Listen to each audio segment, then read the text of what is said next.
Hello everyone, welcome to KTP classes. इस lecture में हम जे के कुछ प्रीवियस ईयर क्वेश्चंस डिस्कस करेंगे जो कि जेई के सिविल के एग्जाम में यहाँ पर पूछे गए हैं। ठीक है, सो हमारा यहाँ पर आज मेन टारगेट जो रहेगा वो फ्लूइड मैकेनिक्स के क्वेश्चन डिस्कस करना रहेगा। ठीक है, और ये क्वेश्चंस आपको हेल्पफुल रहेंगे अगर आप यहाँ पर जेई के सिविल एग्जाम की प्रेपरेशन यहाँ पर कर रहे हैं। ठीक है, सो देखिए बहुत इजी क्वेश्चंस यहाँ पर पूछे गए हैं, ज्यादा डिफिकल्ट नहीं है और हम उम्मीद कर सकते हैं कि ऐसे ही क्वेश्चंस आपको आगे भी वहां पर आएंगे। ठीक है, इससे पहले मैं आपको एक चीज और बताना चाहता हूं कि हमारे जो केटीपी का प्लेटफॉर्म है यहाँ पर हमने पूरा जो जेई का हमारा सिलेबस है, ठीक है, हमने उसकी पूरी कंप्लीट प्रेपरेशन यहाँ पर करवानी है ऑन आवर ऐप। तो अगर आप जेई की पूरी प्रेपरेशन यहाँ पर करना चाहते हैं तो आप हमारी ऐप को इंस्टॉल कर सकते हैं और हमारी ऐप का जो लिंक है वो इस वीडियो के डिस्क्रिप्शन बॉक्स में गिवन होगा। ठीक है, तो आप वहां से हमारी ऐप को डाउनलोड कर सकते हैं। ठीक है, और पैकेज को बाय कर सकते हैं at very low price. Okay, so let's discuss about some questions जो कि फ्लूइड मैकेनिक्स के यहाँ पर आए हैं। ठीक है, जितने भी प्रीवियस ईयर एग्जाम्स हैं उनमें जितने भी फ्लूइड मैकेनिक्स के क्वेश्चन है वो हम सभी यहाँ पर डिस्कस करेंगे। ठीक है, so let's see the first question. देखिए, the ratio of volumetric strain with compressive stress is. Volumetric strain का रेशियो कंप्रेसिव स्ट्रेस के साथ क्या होता है? Fluid energy, force, compressibility and pressure. ठीक है, देखिए मैं आपको यहां पर बताना चाहता हूं जो रेशियो है, रेशियो कौन सी बोली है यहां पर? Volumetric strain, volumetric strain, volumetric strain upon compressive stress, compressive stress. इस रेशियो को क्या बोलते हैं? इस रेशियो को क्या बोलते हैं? इस रेशियो को बोलते हैं कंप्रेसिबिलिटी, कंप्रेसिबिलिटी, कंप्रेसिबिलिटी बोला जाता है इस रेशियो को। And it is also the reciprocal of bulk modulus, it is also the reciprocal of bulk modulus. ये भी चीज आपको यहां पर ध्यान में रखनी है। देखिए, लेट अस से आपके पास एक कंटेनर है, जिस कंटेनर में आपके पास एक फ्लूइड है। ठीक है, दिस इज द फ्लूइड, यहां पर आपके पास एक फ्लूइड है। ओके, सो लेट अस से इस पिस्टन, ये जो पिस्टन है इसमें पहले प्रेशर जो था वो था P1। ओके, और P1 के कॉरेस्पॉन्डिंग यहां पर जो वॉल्यूम था लिक्विड का या फ्लूइड का, यहां पर मैं फ्लूइड बोलूंगा, लिक्विड नहीं बोलूंगा। ओके, फ्लूइड, फ्लूइड का जो यहां पर वॉल्यूम था वो क्या था? V1। P1 के कॉरेस्पॉन्डिंग जो वॉल्यूम है वो क्या है? V1 है। ओके, सो लेट अस से हमने यहां पर प्रेशर को चेंज कर दिया। प्रेशर को अगर हम चेंज करेंगे फ्रॉम P1 टू P2, तो लेट अस से प्रेशर को हमने इंक्रीज कर दिया, प्रेशर को हमने इंक्रीज कर दिया, प्रेशर को P1 से P2 ले गए यहां पे। ठीक है, and P2 is greater than P1। Okay, so अगर हम प्रेशर यहां पर इंक्रीज करेंगे तो एक चीज आप यहां पर नोट कर सकते हैं, वॉल्यूम जो होगा V1 से कहां चला जाएगा? V2 चला जाएगा, और वॉल्यूम जो होगा final volume that will be less than initial volume. Okay, so ये चीज हमें यहां पर ध्यान रखनी है, प्रेशर और वॉल्यूम में यहां पर इनवर्स रिलेशन रहता है। ओके, बिकॉज जैसे प्रेशर बढ़ेगा वैसे वॉल्यूम कम हो जाएगा, और जैसे प्रेशर कम होगा वॉल्यूम बढ़ जाएगा। ओके, सो ये चीज हमें यहां पर ध्यान रखनी है। So this is pressure P2 और यहां पर वॉल्यूम क्या हो गया? V2 हो गया। Okay, so we can say that change in pressure, change in pressure क्या है? Change in pressure is dP, इसको हम लिख सकते हैं P2 माइनस P1। और चेंज इन वॉल्यूम क्या है? dV, which is V2 minus V1। और इसको आप देखिए क्या लिख सकते हैं? Negative. P2 is greater than P1, that's why dP is positive, और V2 is less than V1, that's why dV will be negative. Okay, so ये चीज हमें यहां पर ध्यान रखनी है, dV विल बी नेगेटिव। और अगर हम यहां पर वॉल्यूमेट्रिक स्ट्रेन की बात करें, वॉल्यूमेट्रिक स्ट्रेन क्या होता है? Change in volume upon original volume. Original volume क्या था? V1। Okay, upon this is volumetric strain. And देखिए यहां पर नेगेटिव साइन है तो यहां पर नेगेटिव जरूर आएगा, ये चीज हमें ध्यान रखनी है।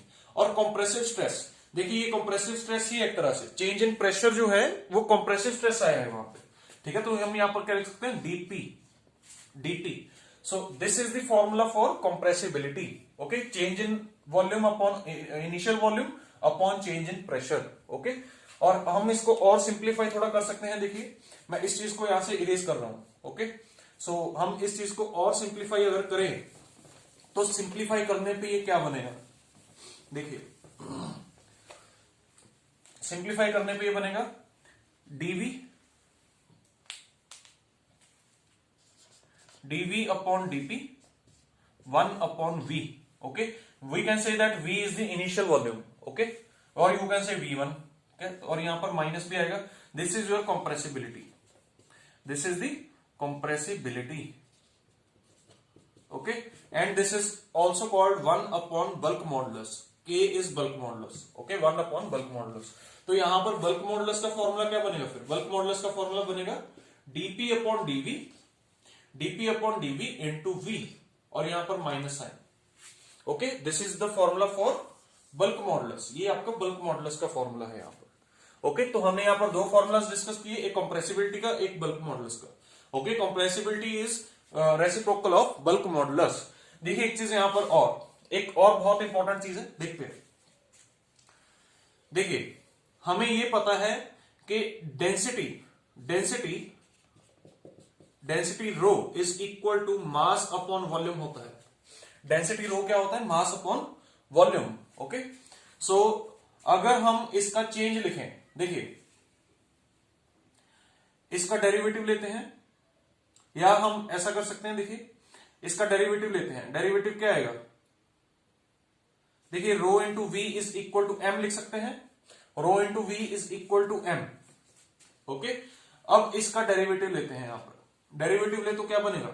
रो into DV plus V into D rho is equal to D M. Okay, तो ये हमने इसका क्या कर दिया? डेरिवेटिव कर दिया, डिफरेंशियल इक्वेशन बना दी इसकी. ओके, जैसे ही हमने इसका डेरिवेटिव किया, अब आप एक चीज यहां पर देख सकते हैं कि हम किसी भी सिस्टम को अगर कंप्रेस करें, अगर हम किसी भी सिस्टम को कंप्रेस करते हैं तो उसका मास में जो चेंज है वो जीरो है. मास में चेंज क्या होगा? जीरो, क्योंकि मास कांस्टेंट रहेगा. आप इसको जितना मर्जी कंप्रेस कर दो, जितना लिक्विड अंदर है या जितना फ्लूइड अंदर है वो उतना ही रहेगा. सो मास विल रिमेन कांस्टेंट. अगर मास कांस्टेंट रहेगा तो हम बोल सकते हैं कि dm is equal to zero. और अगर dm is equal to zero हो गया तो इट मींस इस इक्वेशन से क्या बन सकता है? Rho DV is equal to V D rho, और यहां पर माइनस साइन भी रहेगा. देखिए ओके, या फिर हम यहां से क्या लिख सकते हैं? देखिए इसको हम सिंप्लीफाई करके ये लिख सकते हैं. देखिए क्या? dv upon v minus is equal to D rho upon rho. Very very important relation. Okay, very very important relation. Volumetric strain का negative sign is equal to density, जो change in density upon original density. Clear?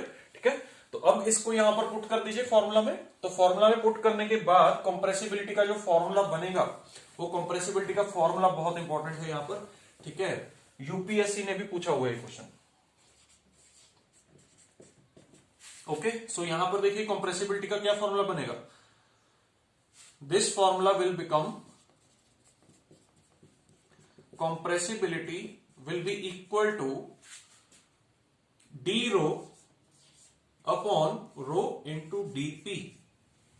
Okay, very very important formula. Or you can say 1 upon k, 1 upon bulk modulus.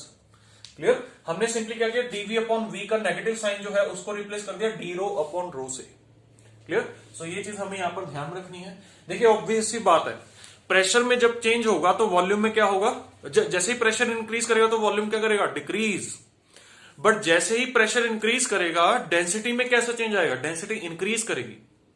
Clear? तो pressure अगर increase करेगा density increase करेगी, और pressure अगर decrease करेगा तो density भी क्या करेगी? डिक्रीज करेगी. क्लियर? तो प्रेशर और डेंसिटी में यहां पर रिलेशन कैसा है? मतलब सिमिलर रिलेशन है. ओके, बिल्कुल सेम चलेंगे, एक प्रोपोर्शनल रिलेशन है वहां पर. बट वॉल्यूम और प्रेशर में जो रिलेशन है वो कैसा है? उल्टा है. क्लियर? प्रेशर इंक्रीज तो वॉल्यूम डिक्रीज, अगर प्रेशर डिक्रीज तो वॉल्यूम इंक्रीज. क्लियर? तो ये चीज हमें यहां पर ध्यान रखनी है. Okay, so this was the first question. First question का जो आंसर रहेगा यहां पर वो क्या रहेगा? कंप्रेसिबिलिटी. फर्स्ट क्वेश्चन का जो आंसर रहेगा यहां पर वो क्या रहेगा? कंप्रेसिबिलिटी.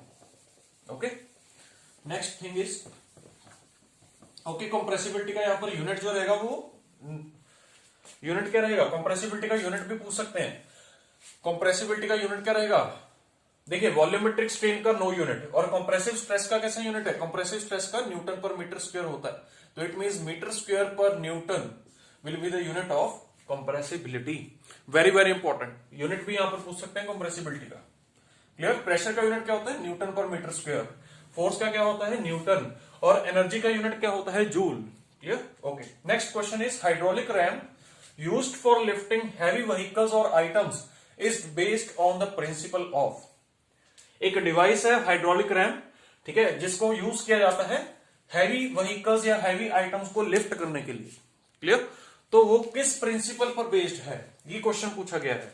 ओके, तो देखते हैं। देखिए, हाइड्रोलिक रैम एक ऐसा डिवाइस है, हाइड्रोलिक रैम एक ऐसा डिवाइस है। देखिए, this is the hydraulic RAM. Okay, यहां पर भी एक पिस्टन लगा होता है और यहां पर भी एक पिस्टन लगा होता है। क्लियर? ठीक है, लेट अस से यहां पर हमने फोर्स लगाई F1। क्लियर? यहां पर हमने फोर्स लगाई F1। Okay, and this area is A1, this area is A2, और यहां पर ये फोर्स ट्रांसमिट हो जाती है इधर। क्लियर? F2 की फॉर्म में। ये चीज हमें यहां पर ध्यान रखनी है। और यहां पर ये क्या है? पूरा फ्लूइड है, एक फ्लूइड है। क्लियर? इस फ्लूइड के जरिए यहां पर एक पिस्टन से दूसरे पिस्टन फोर्स जो है वो ट्रांसमिट हो जाती है। क्लियर? देखिए, एक्चुअली यहां पर क्या होता है, जो यहां पर जो प्रेशर है, ओके, यहां पर जो प्रेशर है और यहां पर जो प्रेशर है, वो प्रेशर क्या रहेगा? सेम रहेगा। जितना प्रेशर आपने इधर अप्लाई किया उतना ही प्रेशर इधर जाएगा। क्लियर? तो हम यहां पर लिख सकते हैं कि इंटेंसिटी ऑफ प्रेशर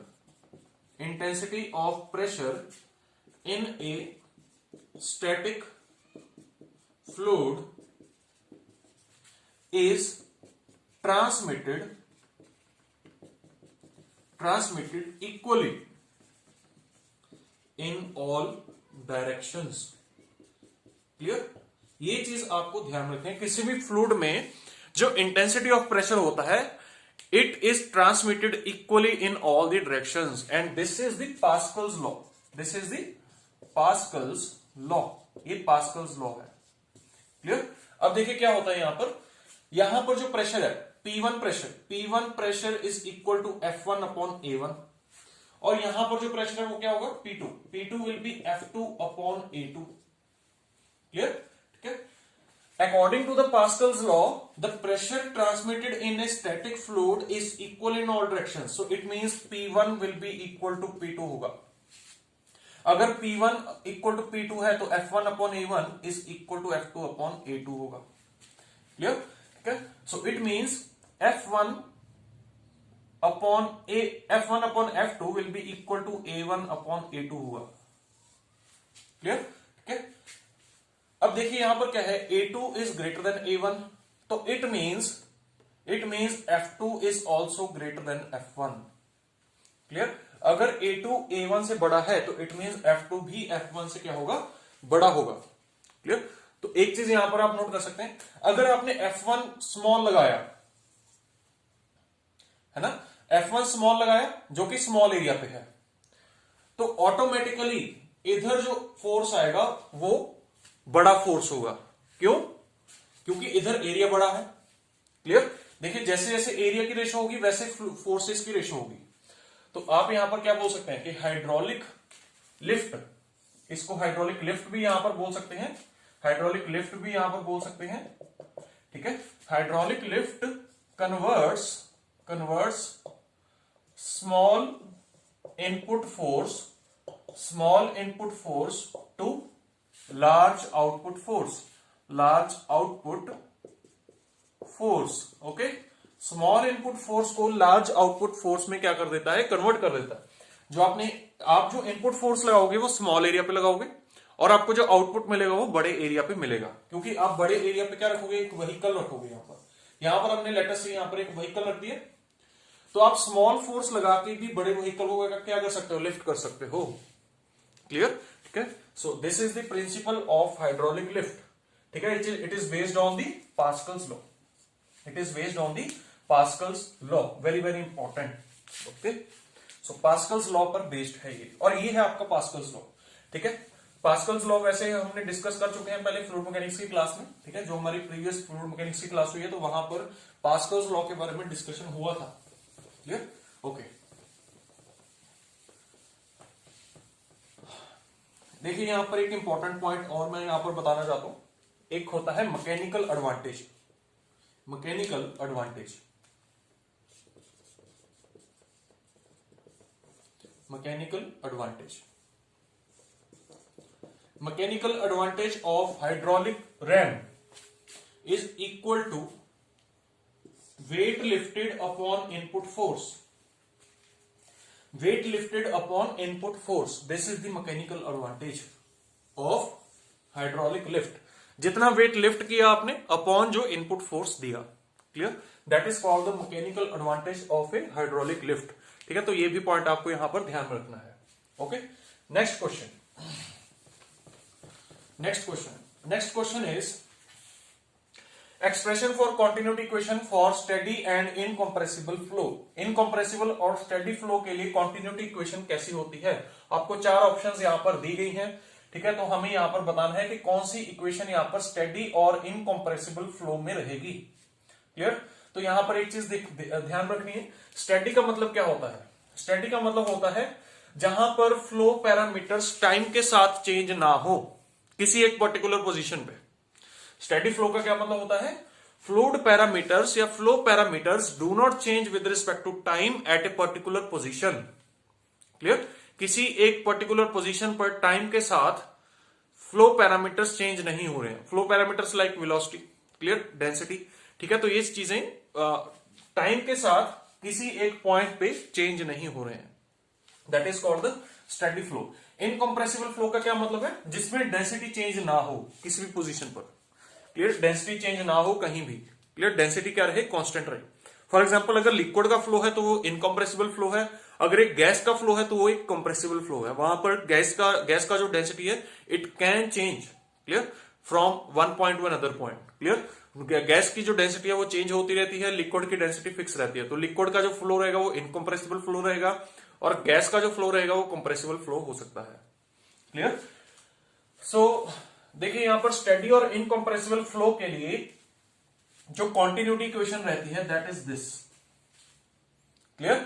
स्टेडी और इनकंप्रेसिबल फ्लो के लिए continuity equation is this. Clear? इसको आप बोल सकते हैं, देखिए इट इज del u अपॉन del x प्लस del v अपॉन del y प्लस del w अपॉन del z is equal to 0। Clear? This is the continuity equation for steady and incompressible flow. Clear? यहां पर u v w क्या है? देखिए आपके पास तीन डायरेक्शंस होती हैं, x y and z। Clear? तीन डायरेक्शंस है, तो कोई एक फ्लूइड पार्टिकल है, for example this is the fluid particle, ठीक है। फ्लूइड पार्टिकल की x डायरेक्शन में वेलोसिटी जो है वो u है, y डायरेक्शन में जो वेलोसिटी है वो v है और z डायरेक्शन में जो वेलोसिटी है वो क्या है? w है। बस सिंपल सी बात है। क्लियर? कोई पार्टिकल की u डायरेक्शन की जो वेलोसिटी है, u डायरेक्शन का जो वेलोसिटी कंपोनेंट है that is u, sorry x direction का जो वेलोसिटी कंपोनेंट है that is u, y direction का जो वेलोसिटी कंपोनेंट है that is v and z direction का जो वेलोसिटी कंपोनेंट है दैट इज w। क्लियर? ठीक है, सो इनका रिजल्टेंट क्या होगा? Resultant velocity v। अगर रिजल्टेंट वेलोसिटी v निकालना चाहते हो तो वो क्या होगा? u i cap plus v j cap plus w k cap.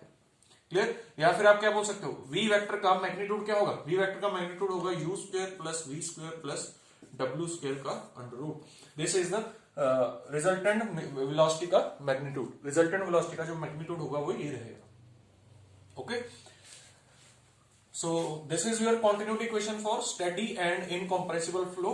और यहां पर इसकी एक और फॉर्म है, इस फॉर्म को हम एक और तरीके से भी लिख सकते हैं, del dot v is equal to 0। Del dot v is equal to 0, this is also the form for continuity equation. ठीक है, आप इसको इस तरीके से भी लिख सकते हैं।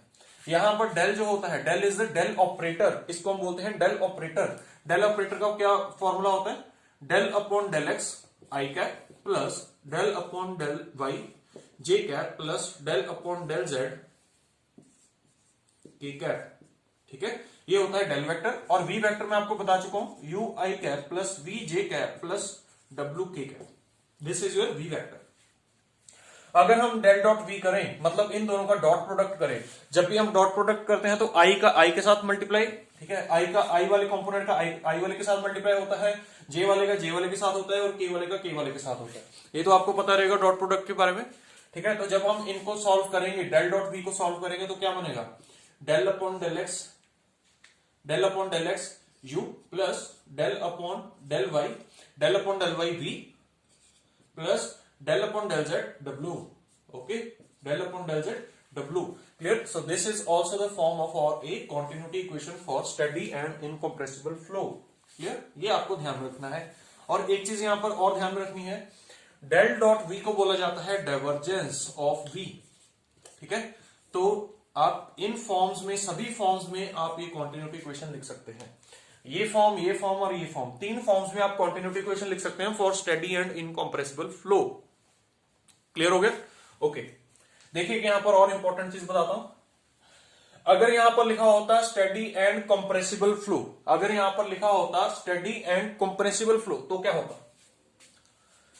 इसको इरेज कर रहा हूं, ठीक है। ये फॉर्मूला याद रखना है, ये तीनों फॉर्म्स ध्यान में रखनी है, क्लियर? ये तीनों फॉर्म्स किस इक्वेशन के लिए हैं, किस फ्लो के लिए हैं?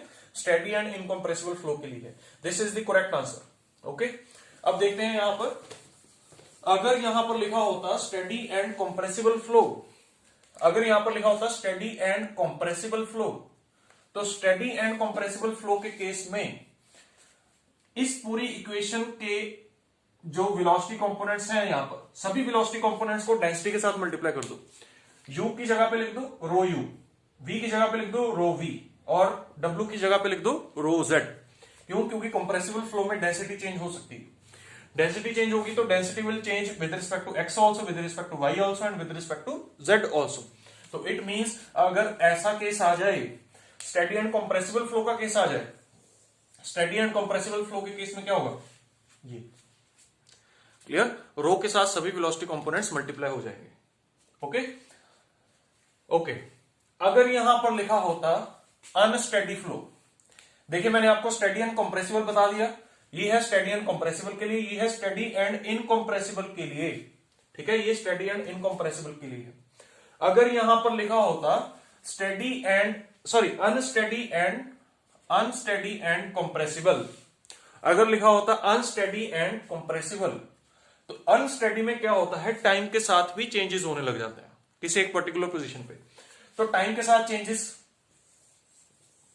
डेंसिटी में, ठीक है। देखिए हमने क्या करना, ये था स्टेडी एंड कंप्रेसिबल, तो स्टेडी और कंप्रेसिबल में एक अनस्टेडी कंपोनेंट हमने ऐड कर दिया, टाइम के साथ डेंसिटी चेंज हो रही, बस। This is the condition for unsteady and compressible flow, this is the continuity equation for unsteady and compressible flow. तो आई होप आपको क्लियर हो गया होगा। मैंने यहां पर 3 पॉइंट्स बताए, this equation is for steady and unsteady and compressible, this equation is for steady and compressible, this equation is for steady and incompressible, ठीक है। तो ये तीनों पॉइंट्स आपको यहां पर ध्यान रखने हैं, ओके। और ये जो कॉन्टिन्यूटी इक्वेशन है, ये किन कोऑर्डिनेट्स में है, कार्टेशियन कोऑर्डिनेट्स में है, एक्स वाई जेड में है, क्लियर। ये सिलेंड्रिकल कोऑर्डिनेट्स की इक्वेशन नहीं है, ये स्फेरिकल कोऑर्डिनेट्स की इक्वेशन नहीं है, ठीक है। ये किसकी इक्वेशन है, कार्टेशियन कोऑर्डिनेट्स की इक्वेशन है। कार्टेशियन कोऑर्डिनेट्स क्या होते हैं, X Y Z, clear, okay. Next is dimension of dynamic viscosity. So ये क्वेश्चन हमारा कंप्लीट हो गया है, ठीक है। हमने यहां पर 3 क्वेश्चंस कंप्लीट कर लिए हैं, अब है हमारा 4th क्वेश्चन। और यहां पर मेरी जो कोशिश है वो ये है कि सभी क्वेश्चन से जितने भी और क्वेश्चंस बन सकते हैं वो सभी यहां से हम निकाल पाए, क्लियर, ठीक है। हमने यहां से भी 3-4 क्वेश्चंस निकाले हैं, यहां से भी हमने 3-4 क्वेश्चंस निकाले हैं और यहां से भी 3-4 क्वेश्चंस निकाले, क्लियर। तो यहां पर आपकी 3 क्वेश्चंस की प्रैक्टिस नहीं हुई है, बल्कि 10 क्वेश्चंस की प्रैक्टिस हो चुकी है, clear, okay. Next is dimension of dynamic viscosity. Dynamic viscosity की डायमेंशन क्या होती है? डायनेमिक विस्कोसिटी की जब भी हम बात करते हैं तो हमारे सामने एक ही फॉर्मूला आता है, that is Newton's law of viscosity का formula. Newton's law of viscosity का फॉर्मूला क्या होता है, tau is equal to mu D by D Y. ये फॉर्मूला आपको पता होगा, clear, Newton's law of viscosity का, clear. So where tau is the shear stress between the layers of the fluid, shear stress between the layers of the fluid, तो it means tau का unit क्या होगा, newton पर metre square, okay, equal to mu का हमें unit देखना है यहाँ पे, du. Du is the change in velocity with respect to with respect to vertical direction. Y क्या है? Vertical direction. ओके, किसी भी फ्लूइड में जस्ट लेट अस से this is the fluid, this is the flow, ठीक है, इस direction में फ्लो हो रहा है, तो this is the y direction and this is u. So y का change with respect, sorry u का change with respect to y, क्या that is du by dy, और du by dy को हम और क्या लिखते हैं? Velocity gradient. इसको वेलोसिटी ग्रेडियंट हम बोलते हैं, वेलोसिटी ग्रेडियंट बोलते हैं। Clear? So mu into du by dy। अब du का यूनिट क्या होता है? मीटर पर सेकेंड, मतलब चेंज इन वेलोसिटी, और मीटर, y क्या है? मीटर। ओके, इसको सॉल्व कीजिए, म्यू का यूनिट आ जाएगा। देखिए म्यू का यूनिट क्या आएगा? न्यूटन पर metre square into metre upon metre पर second. Okay, so this is your unit for mu. इसको और क्या लिख सकते हैं? देखिए न्यूटन पर मीटर स्क्वायर, और सेकेंड ऊपर चला जाएगा, सेकेंड। ओके, और आप इसको क्या लिख सकते हो? Pascal second, pascal second. Okay, very very important. Unit क्या होगा इसका? पास्कल सेकेंड, या फिर न्यूटन सेकेंड पर मीटर स्क्वायर, न्यूटन सेकेंड पर मीटर स्क्वायर। न्यूटन को खोलिए यहां पर। न्यूटन क्या होता है? Mass into acceleration, kg metre पर सेकेंड स्क्वायर, ये होता है न्यूटन। और साथ में क्या पड़ा है यहां पर? Second upon metre square, second upon metre square एक और पड़ा है। ओके, इसको सॉल्व करिए। इसको सॉल्व करने पे क्या बना है? किलोग्राम पर मीटर सेकेंड, किलोग्राम पर मीटर सेकेंड। अब आइए डायमेंशंस पे देखिए। किलोग्राम मीन्स मास, तो m, किलोग्राम मीन्स मास। देखिए सब में m की पावर क्या है? 1। ओके, यहां से इसको सॉल्व करके देखिए, इसकी डायमेंशन क्या बन रही है? किलोग्राम मीन्स मास, और metre means length, and second means time. Okay, so mass upon length into time, this is the dimension for mu. So m l-1 t-1, this is the dimension for dynamic viscosity. Clear? So I hope आपको यहां पर dynamic viscosity का भी unit यहां पर clear हो गया है। एक चीज और जो यहां पर आपको ध्यान में रखनी है, CGS unit of mu, CGS unit of mu क्या होता है? पॉइज होता है। सीजीएस यूनिट क्या होता है? पॉइज होता है। ओके, पॉइज मींस, देखिए म्यू का यूनिट क्या है? न्यूटन सेकेंड पर मीटर स्क्वायर, तो यहां पर हम क्या लिख सकते हैं? डाइन सेकेंड पर centimetre square. Clear?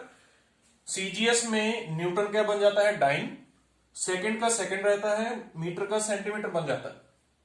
Clear? So this is equal to poise, and 1 poise, और you can say 1 newton second पर metre square is equal to 10 poise होता है। देखिए यहां से काफी सारे ऑब्जेक्टिव क्वेश्चन यहां पर बन गए। 1 न्यूटन सेकेंड पर metre square is equal to 10 poise होता है, या फिर you can say 1 pascal second is equal to 10 poise होता है। Clear? So this is the CGS unit of mu, dynamic viscosity. Clear? So these are the 4 questions.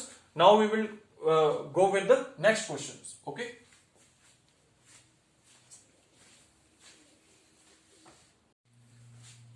So next question is, what is the name of equation which makes a relationship of loss of head in pipe of length L due to viscosity in the laminar flow? Options हैं Navier-Stokes equation, Hagen-Poiseuille equation, Bernoulli's equation and Euler's equation. तो आपको यहां पर बताना है कि एक ऐसी इक्वेशन बताइए जो कि head loss in the pipe for laminar flow बताती है। क्लियर? लैमिनार फ्लो में head loss in the pipe की इक्वेशन को क्या बोला जाता है, ये हमें यहां से पूछा गया है। ठीक है, तो देखिए क्या होता है, कोई भी लेट अस से एक पाइप है, this is the pipe and it has 2 sections. Let us say this is section 1 and this is section 2. Okay, so between the 2 sections the length is L. Let us say between the 2 sections the length is L. और यहां पर जो velocity है, velocity is v, and viscosity of the fluid is mu. ठीक है, and the head loss, और you can say यहां पर pressure P1 and P2 है। ठीक है, तो 1 से 2 तक कुछ ना कुछ हेड लॉस हुआ होगा।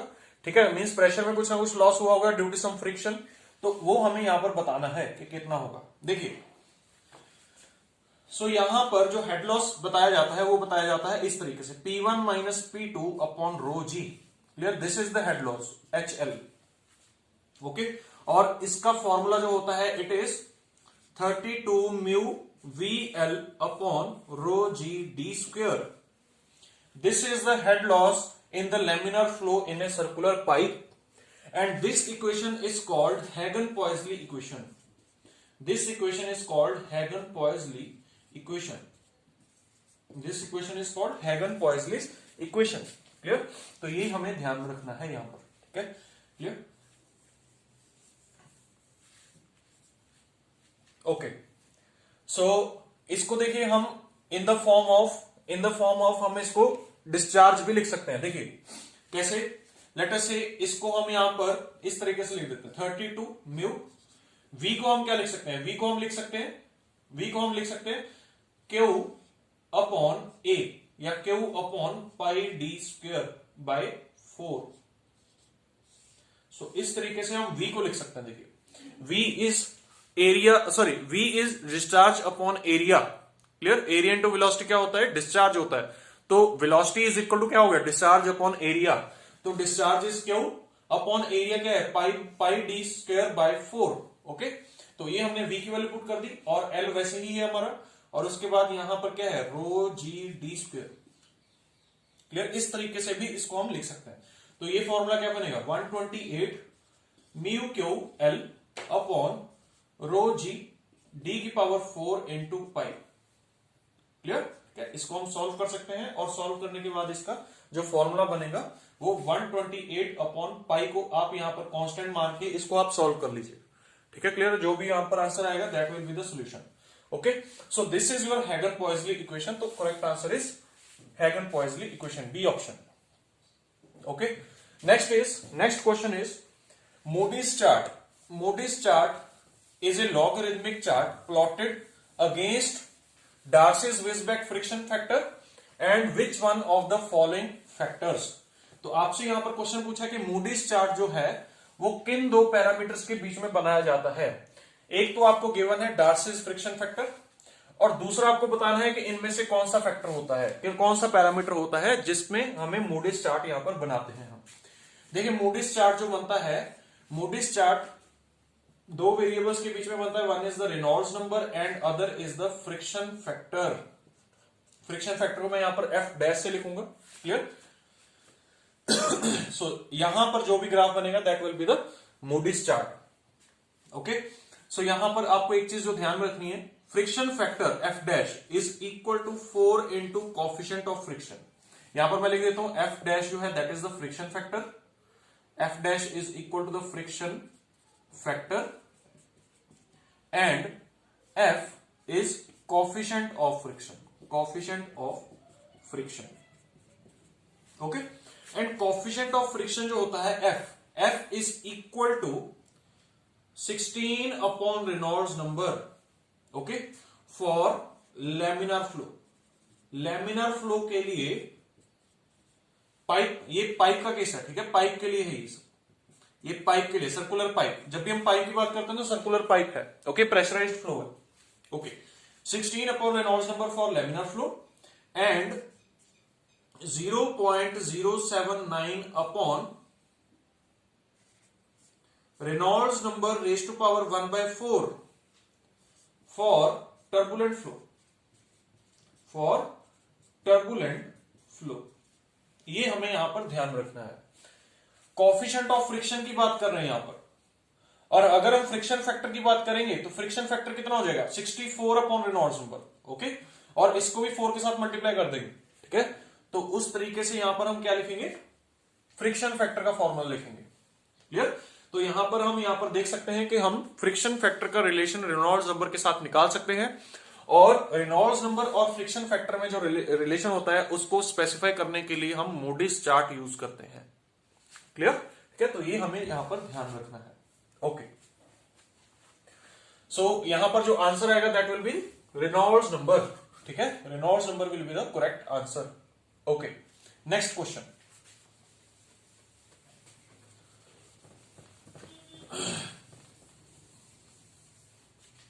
Next question is the y component of velocity in A 2D flow. देखिए जब हम 2D फ्लो की बात करते हैं तो हमारे पास दो एक्सिस रहेंगे x and y। Okay, so 2D flow में y component ऑफ वेलोसिटी आपको गिवन है। देखिए जो x डायरेक्शन में वेलोसिटी होती है वो u होती है, और y डायरेक्शन में जो वेलोसिटी होती है वो v होती है। क्लियर? ठीक है, तो हमें यहां पर v गिवन है, v कितना गिवन है 2y, ठीक है, एंड u आपको गिवन है यहां पर, देखिए at point 01 the x component of velocity is 0, तो मतलब u is equal to 0 at 01 point, 01 point पे u की वैल्यू क्या है 0 है। तो आपसे पूछा क्या क्या है, what is the equation of x component of velocity, तो हमें u की इक्वेशन बतानी है क्या होगी, क्लियर? ठीक है, तो u की हमें इक्वेशन बतानी है, जैसे आपको v की इक्वेशन देखिए गिवन है, वैसे आपको अब u की इक्वेशन यहां पर बतानी है, ठीक है। तो देखिए क्या करेंगे हम यहां पर, हमें एक चीज पता है किसी भी फ्लो के लिए, वो क्या है कॉन्टिन्यूटी इक्वेशन, ठीक है, जो कि हमने अभी एक पिछले क्वेश्चन में हमने डिस्कस किया है, जहां पर कॉन्टिन्यूटी इक्वेशन की बात आई थी for steady and incompressible flow, ठीक है। तो हमें कॉन्टिन्यूटी इक्वेशन का फॉर्मूला पता है क्या होता है, del you upon del x plus del v upon del y plus del डब्ल्यू upon del z is equal to 0। अब यहां पर 2D फ्लो है तो ये पार्ट यहां पर क्या हो जाएगा 0 हो जाएगा, तो इट मींस ये 2D फ्लो के लिए ऐसी इक्वेशन बनेगी, दो ही पैरामीटर्स आएंगे वहां पर, ठीक है, दो ही वेलोसिटीज आएंगे वहां पर, ओके।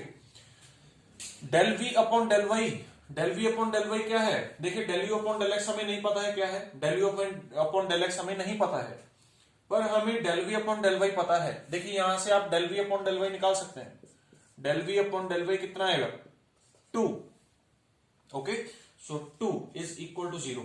तो इसको सॉल्व करिए, del you upon del X is equal to -2, okay, so ये आपके पास एक इक्वेशन बन गई है, ओके।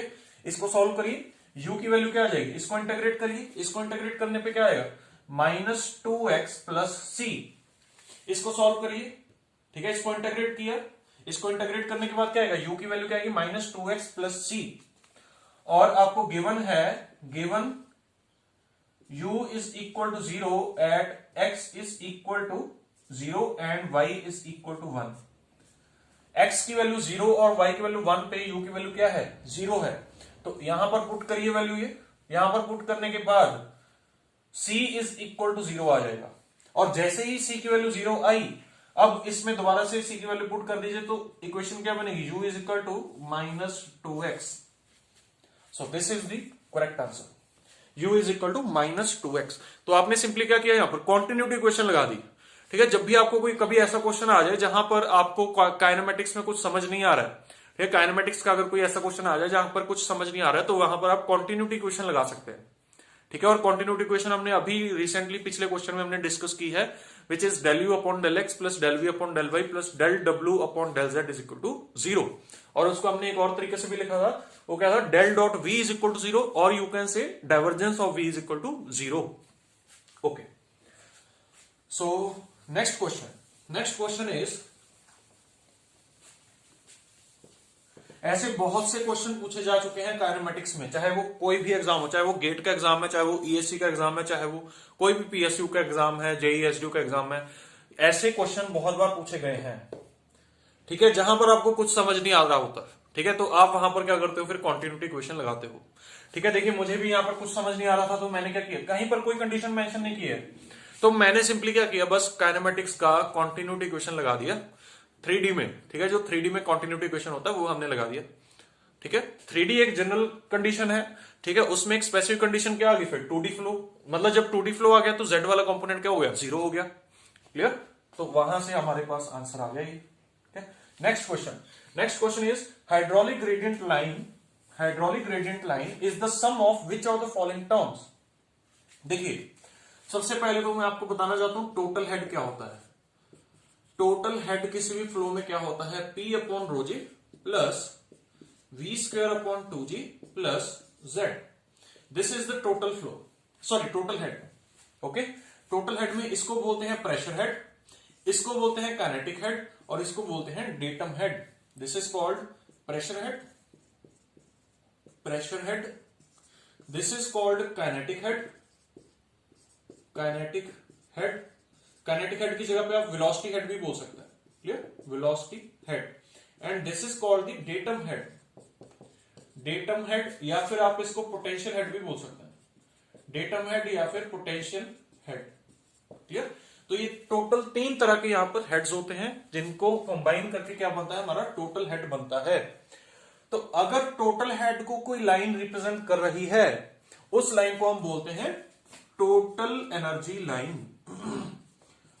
जब अगर मान लीजिए यहां पर क्वेश्चन होता the total energy line is sum of which of the following terms, तो टोटल एनर्जी लाइन किन 3 टर्म्स का सम होगा? इन 3 टर्म्स का, pressure head plus velocity head plus datum head. तो यहां पर क्या ऑप्शन होनी थी? Pressure head plus velocity head plus datum head. तो वो आपकी करेक्ट ऑप्शन होनी थी अगर ये पूछा होता टोटल एनर्जी लाइन। समझ आ गया? अब आपसे क्या पूछा गया है? हाइड्रोलिक ग्रेडियंट लाइन पूछा गया है। जब हाइड्रोलिक ग्रेडियंट लाइन की बात करते हैं, देखिए मैं इसको अब 2 पार्ट्स में कर देता हूं, ठीक है? देखिए इसको हम इस तरीके से भी लिख सकते हैं, देखिए P upon rho g plus z plus v square upon 2g। इस चीज को बोलते हैं piezometric head. Piezometric head, clear? और इसको बोलते हैं kinetic head. Piezometric head and kinetic head. तो इट मींस जब हम पीजोमेट्रिक हेड की बात करते हैं तो पीजोमेट्रिक हेड क्या होता है? Pressure head plus datum head. Piezometric head क्या होता है? Pressure head plus datum head, clear? और पीजोमेट्रिक हेड को ही रिप्रेजेंट क्या करता है? हाइड्रोलिक ग्रेडियंट लाइन रिप्रेजेंट करता है। हाइड्रोलिक ग्रेडियंट लाइन किसको रिप्रेजेंट करता है? पीजोमेट्रिक हेड को रिप्रेजेंट करता है। और पीजोमेट्रिक हेड किसका सम होता है? Pressure head plus datum head. तो करेक्ट ऑप्शन कौन सा हुआ? Pressure head plus datum head, clear? ठीक है, सो ये आपका है क्वेश्चन नंबर 8। ठीक है, अब देखते हैं नेक्स्ट क्वेश्चन।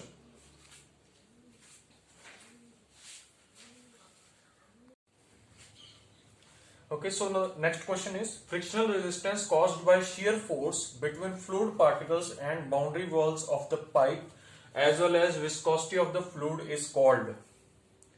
देखिए यहां पर सिंपली ये पूछा है कि frictional resistance caused by the shear force between the fluid particles and the boundary of the walls, ठीक है, as well as the viscosity of the fluid is called। Means जो वहां पर किसी भी फ्लूइड फ्लो में जो भी रेजिस्टेंस आती है ड्यू टू फ्रिक्शन, उसको हम क्या बोलते हैं? ठीक है, उसको माइनर लॉस बोलते हैं, मेजर लॉस बोलते हैं, फ्रिंज लॉस बोलते हैं या सरफेस लॉस बोलते हैं। तो it's correct answer is major loss. ठीक है, मेजर लॉस बोलते हैं। ठीक है, देखिए हमारे पास 2 तरह के लॉसेस होते हैं किसी भी फ्लो में। One is the major loss and other is the minor loss. Major loss में आपका एक ही लॉस आता है which is the loss due to friction, ठीक है, and other losses are considered in the minor losses. For example कोई भी लॉस जैसे सडन एनलार्जमेंट हो गया, सडन कॉन्ट्रैक्शन हो गया, ठीक है, ऑफ द पाइप, तो वो क्या है? सारे माइनर लॉसेज हैं। इसके अलावा कोई बेंड आ गया पाइप में, वो भी माइनर लॉस में कंसिडर किया जाएगा। क्लियर? ठीक है, okay. Next question is orifice meter uses which law? Orifice meter कौन सा लॉ यूज करता है? देखिए हमने बर्नौलीज इक्वेशन जब हम पढ़ते हैं, बर्नौलीज इक्वेशन जब हम पढ़ते हैं तो उसमें हम एप्लीकेशंस पढ़ते हैं बर्नौलीज इक्वेशन की। क्लियर? एप्लीकेशंस में venturi meter, orifice meter, pitot tube and many other devices like rotameter हो गया। क्लियर? तो ये सभी क्या है? एप्लीकेशंस है बर्नौलीज इक्वेशन की। ठीक है, और यहां पर जो एक चीज ध्यान रखनी है, these 2 devices are used for discharge measurement. ये 2 डिवाइसेस किसके लिए यूज होते हैं? डिस्चार्ज मेजरमेंट के लिए। और पिटोट ट्यूब किसके लिए यूज होता है? वेलोसिटी मेजरमेंट के लिए। क्लियर? ठीक है, तो इसका करेक्ट आंसर क्या होगा? देखिए ऑरिफिस मीटर कौन सा लॉ यूज करता है? बर्नौलीज इक्वेशन पे बेस्ड होता है। Okay, and it is used for discharge measurement. ठीक है, वेंचुरी मीटर भी और ऑरिफिस मीटर भी। रोटामीटर भी किसके लिए यूज होता है? रोटामीटर भी आपका डिस्चार्ज मेजर करने के लिए ही यूज होता है। पिटोट ट्यूब किसके लिए यूज होता है? वेलोसिटी मेजरमेंट करने के लिए यूज होता है। एक होता है एनीमोमीटर। इन एनीमोमीटर जो होता है, it is used to measure the velocity of gases. ठीक है, it is used anemometer. Anemometer हम लिख सकते हैं, देखिए इस तरीके से, एनीमोमीटर ये डिवाइस जो है, it is used to measure the velocity of gases की वेलोसिटी मेजर करने के लिए यूज होता है। फॉर एग्जांपल विंड वेलोसिटी किसकी वेलोसिटी है? एयर की वेलोसिटी है। ठीक है, तो उसके लिए हम एनीमोमीटर यूज करते हैं। ठीक है, तो ये आपको पता होना चाहिए। Okay, next is how many poise in 1 pascal second, 1 pascal second में कितने पॉइज होते हैं, ये हम पहले डिस्कस कर चुके हैं, 10 पॉइज होते हैं। ठीक है, 1 pascal second is equal to the 1 newton second पर मीटर स्क्वायर। ठीक है, और जो कि किसका यूनिट है, डायनेमिक विस्कोसिटी का, ये डायनेमिक विस्कोसिटी का ऐसा यूनिट है, और पॉइज जो है it is the CGS unit of dynamic viscosity. ठीक है, and 1 pascal second is equal to 10 poise होता है। ठीक है, ये आपको ध्यान रखना। What are the effects of on body immersed in the moving fluid? जब एक बॉडी को मूविंग फ्लूइड में इमर्स किया जाता है तो उसपे कौन कौन से इफेक्ट्स आते हैं? Lift and drag, drag and friction, lift and friction, friction and shear. देखिए क्या होता है, जब भी किसी भी बॉडी को हम मूविंग फ्लूइड में इमर्स करते हैं तो वहां पर 2 इफेक्ट्स आते हैं, one is the drag and other is the lift. ठीक है, ड्रैग 2 तरह से होता है, एक होता है प्रेशर की वजह से, प्रेशर ड्रैग, क्लियर, एंड एक होता है shear drag, shear drag. Shear drag को आप सिंपली क्या बोल सकते हैं, और क्या बोल सकते हैं इसको, फ्रिक्शन ड्रैग भी बोल सकते हैं। क्या, फ्रिक्शन ड्रैग। तो drag due to friction and drag due to pressure. Similarly lift भी 2 वजह से होता है, एक होता है प्रेशर की वजह से लिफ्ट, प्रेशर लिफ्ट, ठीक है, and other is the shear lift. क्या, शेयर की वजह से भी लिफ्ट होता है, क्लियर, शेयर की वजह से भी लिफ्ट होता है। ठीक है, या आप इसको बोल सकते हैं फ्रिक्शन की वजह से लिफ्ट, क्लियर, फ्रिक्शन लिफ्ट। ठीक है, ड्रैग क्या होता है, ड्रैग होता है motion of body in direction of flow, clear, motion of body in direction of flow, flow की डायरेक्शन में ही जो मोशन होगा बॉडी का, ठीक है, that will be called the drag. ठीक है, और लिफ्ट क्या होगा, motion of body perpendicular to direction of flow, clear, perpendicular to direction of flow. जो भी मोशन फ्लो की परपेंडिकुलर होगा बॉडी में, ठीक है, that will be called the lift. ठीक है, for example this is the moving fluid, this is the moving fluid, ठीक है, और इसमें हमने एक बॉडी डाल दी, लेट अस से दिस इज अ बॉल, ठीक है, बॉल हमने डाल दी, तो बॉल मूविंग फ्लूइड के इन्फ्लुएंस में, ठीक है, फॉरवर्ड डायरेक्शन में भी जाएगा, मतलब फ्लो की डायरेक्शन में भी जाएगा, और ऊपर की तरफ भी जाएगा। ठीक है, ऊपर की तरफ क्यों जाएगा, बिकॉज ऑफ सम लिफ्ट। ठीक है, और लिफ्ट किसकी वजह से हो रहा है, प्रेशर की वजह से, शेयर की वजह से। ठीक है, यहां पर दोनों तरह के कंपोनेंट्स आते हैं। फॉर एग्जांपल किसी भी पॉइंट पे अगर आप फोर्स देखोगे ड्यू टू प्रेशर, वो कैसी आएगी, इस तरीके से, क्लियर। इसके 2 कंपोनेंट्स रहेंगे, देखिए इसके 2 कंपोनेंट्स रहेंगे, clear, one is the pressure component and other is the one is the drag component and other is the lift component, clear. ठीक है, तो इस वजह से हम यहां पर बोल सकते हैं कि एक ड्रैग कंपोनेंट होता है, एक लिफ्ट कंपोनेंट होता है। तो 2 इफेक्ट्स आते हैं, लिफ्ट एंड ड्रैग, क्लियर। ठीक है, next question is orifice metre.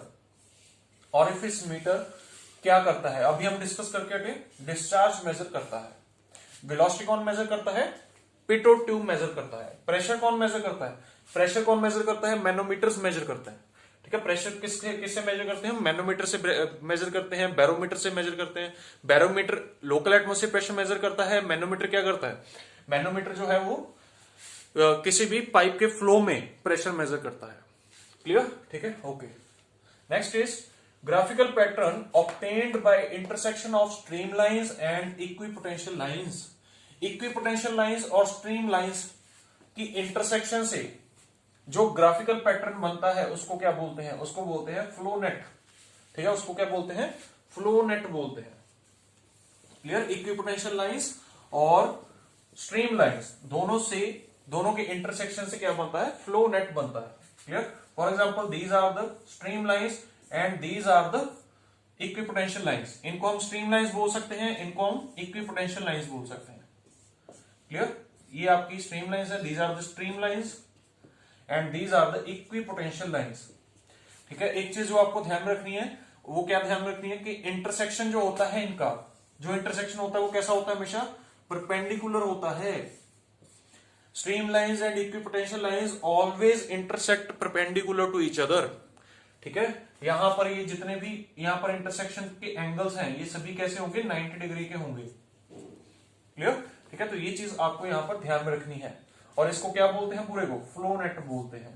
ठीक है, so these were the questions from the previous year. ठीक है, आई होप आपने इस लेक्चर को एंजॉय किया होगा और यहाँ से काफी क्वेश्चंस के बारे में आपने क्लैरिटी यहाँ से हासिल की है। ठीक है, सो मिलेंगे हम नेक्स्ट लेक्चर में। Till then thank you.